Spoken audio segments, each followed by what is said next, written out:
ધોરણ 11 અને ધોરણ 12 માટે અંગ્રેજી ગ્રામરમાં સેક્શન ઈ માં આવતો 5 માર્ક્સનો મહત્વનો ટોપિક એટલે કે ઇન્ફોર્મેશન ટ્રાન્સફર. વિદ્યાર્થી મિત્રો, ઇન્ફોર્મેશન ટ્રાન્સફરમાં તમે 5 માંથી 5 માર્ક્સ પૂરા મેળવી શકો છો, જેના માટે આપણી ચેનલ પર અત્યાર સુધીમાં ટોટલ 12 ભાગ અપલોડ થઈ ગયા છે.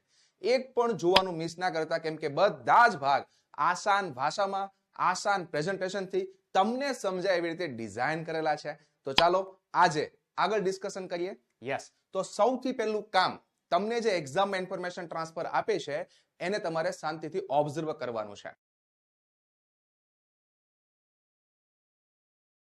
તમે કઈ પ્રકારની વાક્ય રચના વાપરશો, આપેલું ઇન્ફોર્મેશન ટ્રાન્સફર શેની વિગત આપવા માંગે છે એના પર તમારે પહેલો એટેક કરવાનો છે.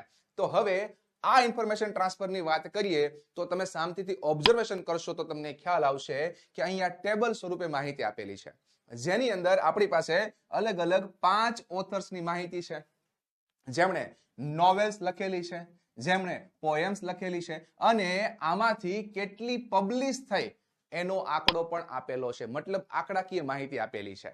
હવે શાંતિથી ઓબ્ઝર્વેશન કરશો તો તમે આવું બી લખી શકો કે અહીંયા પોએમ્સ છે, એનો મતલબ ઘણા બધા પાર્ટ્સ કવિએ લખેલા છે, મતલબ આમાંથી કવિઓ પણ છે.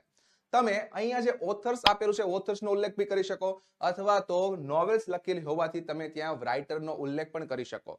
યસ, જે તમારા જનરલ નોલેજ પર ડિપેન્ડ છે. યસ, તો અહીંયા અલગ અલગ લિટરેચર જે અલગ અલગ ઓથર્સે લખેલા છે એની માહિતી આપેલી છે. આ તમને પહેલા ખબર પડવું જોઈએ.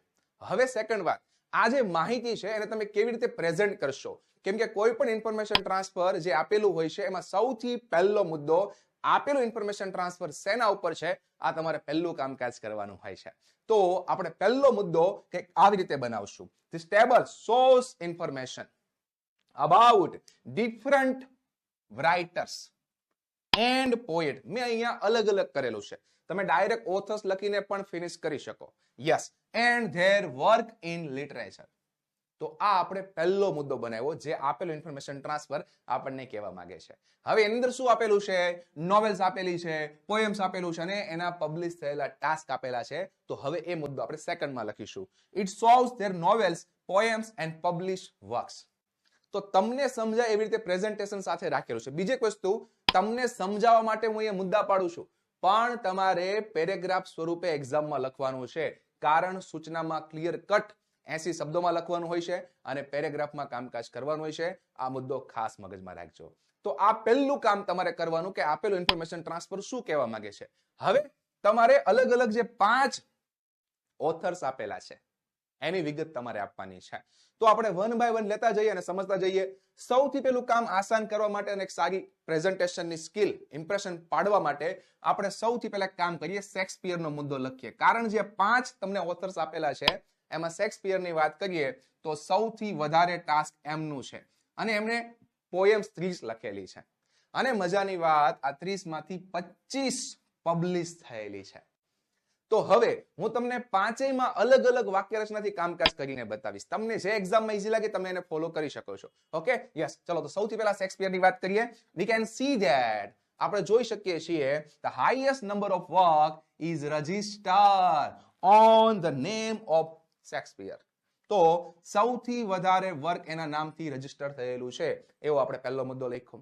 તમને આ વાક્ય થોડુંક સાઈઝમાં મોટું લાગતું હોય તો તમે આવી રીતે પણ લખી શકો. યસ, તો કઈ વાક્ય રચના વાપરવી, કયો કાળ વાપરવો, એક્ટિવ વાપરવું કે પેસિવ વાપરવું, એ તમને ક્લિયર કટ હોવું જોઈએ. તો અહીં આપણે વાત કરી શેક્સપિયરની. માત્ર વાત એ કરી છે કે સૌથી વધારે વર્ક રજિસ્ટર એના નામ પર છે, પણ હવે એની ડિટેલમાં લખીએ કે 30 નોવેલ્સ મતલબ પોએમ્સ લખેલી છે અને એમાંથી 25 પબ્લિશ થયેલા છે. તો ચલો એનો મુદ્દો બનાવીએ. Yes, he wrote 30 poems and out of them 25 were published. અહીંયા પેસિવ વોઇસ વાપરેલું છે અને અહીંયા wrote કરતા પછી V2 છે, મતલબ અહીંયા સાદો ભૂતકાળ એક્ટિવ વાપરેલું છે. તમે આ જ પેરેગ્રાફને પૂર્ણ વર્તમાન કાળમાં પણ લખી શકો. મેં અહીંયા સાદા ભૂતકાળમાં કામકાજ કરેલું છે. તો આવી રીતે કઈ વાક્ય રચના વાપરવી, કેવી રીતે બનાવવું એ ખાસ મહત્વનું છે. તો અહીંયા શેક્સપિયરની વાત થઈ ગઈ. હવે આપણે વન બાય વન લઈએ. તો સૌથી પહેલા મિલ્ટનની વાત કરીએ તો મિલ્ટનનું કામકાજ છે, એમણે 7 પોએમ્સ લખેલી છે, અને મજાની વાત એ કે સાથે 7 પબ્લિશ થઈ ગઈ છે. જો મિલ્ટન ક્રિએટેડ, જો પહેલામાં wrote હતું અહીંયા ક્રિએટેડ લખ્યું. આવું શું કામ ચેન્જીસ કરીએ છીએ? પેપર ચેકરને ખ્યાલ આવે કે મારી પાસે જે વિદ્યાર્થીનું પેપર આવેલું છે એમને અલગ અલગ ક્રિયાપદનું નોલેજ છે, કાળનું નોલેજ છે, એટલા માટે આપણે અલગ અલગ નાના મોટા ચેન્જીસ કરી શકીએ. તમને ફાવે તો કરી શકો, ના ફાવે તો તમારી પાસે વ્રોટ સિમ્પલ મજાનું જે તમે વર્ષોથી ભણો છો એ તમે વાપરી શકો. Yes, Milton created 7 poems and they all were published. બધી જ પબ્લિશ થઈ ગઈ. યસ, તો મિલ્ટનની વાત થઈ ગઈ, શેક્સપિયરની વાત થઈ ગઈ, હવે ડોક્ટર જોન્સનની વાત કરી. આવી રીતે વન બાય વન લેતું જવાનું. તો જોન્સનમાં મને એક નોવેલ દેખાય છે, 15 પોએમ્સ દેખાય છે અને એમાંથી 10 પબ્લિશ થયેલી દેખાય છે. તો એને આધારે doctor Johnson wrote only one novel and 15 poems. Out of his 16 works, 10 were published. એના 16 વર્કમાંથી 10 પબ્લિશ થઈ ગઈ છે. તો આ રીતે બનશે ડોક્ટર જોન્સનનું સેન્ટેન્સ. નેક્સ્ટ વાત કરીએ ગોલ્ડ સ્મિથ, જેને 4 નોવેલ્સ લખેલી છે, 2 પોએમ્સ લખેલી છે અને એક પબ્લિશ થઈ છે. તો એને આધારે આપણે વાક્ય બનાવીએ. ગોલ્ડ સ્મિથ wrote, જો અહીંયા પણ મેં wrote વાપર્યું છે, 4 novels, 2 poems. Out of them, આમાંથી only one work was published. અહીંયા was વાપરેલું છે કારણ હવે એક ની વાત છે. બધામાં એક કરતા વધારે હતું એટલે બધે આપણે વેર લખેલું હતું. બસ આવી નાની મોટી ગ્રામરની જે ચેન્જીસ કરવાનું આવે ને એ ધ્યાન રાખવાનું. ઓકે, હવે છેલ્લું ડિકેન્સે 5 નોવેલ્સ લખેલી છે, કોઈ પોયમ લખેલી નથી અને 5 પબ્લિશ થઈ છે. તો એને આધારે આપણે વાક્ય રચના બનાવીએ. ડિકન wrote 5 novels and 5 out of 5 were published.